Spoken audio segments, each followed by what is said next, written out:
মঞ্চে উপস্থিত পরিদর্শনা বনগাঁ সাংগঠনিক জেলা যুব সভাপতি এবং অগণিত নেতৃত্ব রয়েছে আমাদের মধ্যে। প্রথমে লট অফ থ্যাঙ্কস নান্টুদাকে তার এই বিশাল যজ্ঞের জন্য, হাজার হাজার মানুষের আজকে আগমন। প্রতিষ্ঠানটা হচ্ছে আইএনটিটিসি।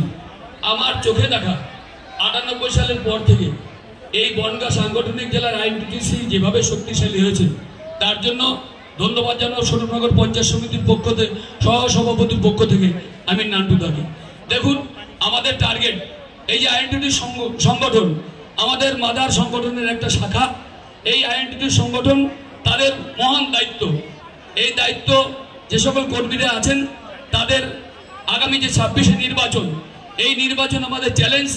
তাদের একটা মহান দায়িত্ব দিয়েছে আমাদের নেত্রী মমতা বন্দ্যোপাধ্যায়।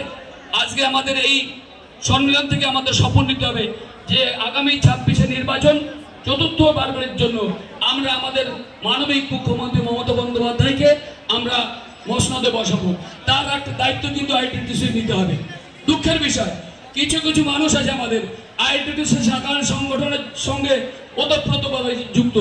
তারা 365 দিনই তৃণমূল কংগ্রেস করেন, অথচ ভোটের সময় কিছু কিছু দেখা যায় তারা ভোট দেওয়ার চটের তলায় গেলেই তাদের ছোট ফুলা চোখে পড়ে না, তারা বড় ফুলে আকৃষ্ট হন।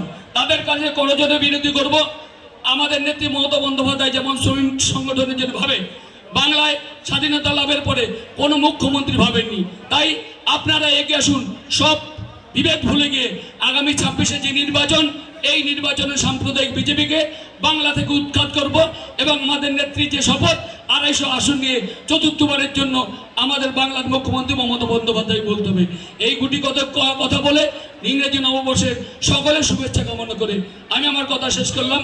জয় হিন্দ, বন্দে মাতরম। তৃণমূল কংগ্রেস জিন্দাবাদ, আইএনটিটিসি জিন্দাবাদ, মমতা বন্দ্যোপাধ্যায় জিন্দাবাদ, অভিষেক বন্দ্যোপাধ্যায় জিন্দাবাদ, আইএনটিটিসির রাজ্য সভাপতি ঋতব্রত বন্দ্যোপাধ্যায় জিন্দাবাদ।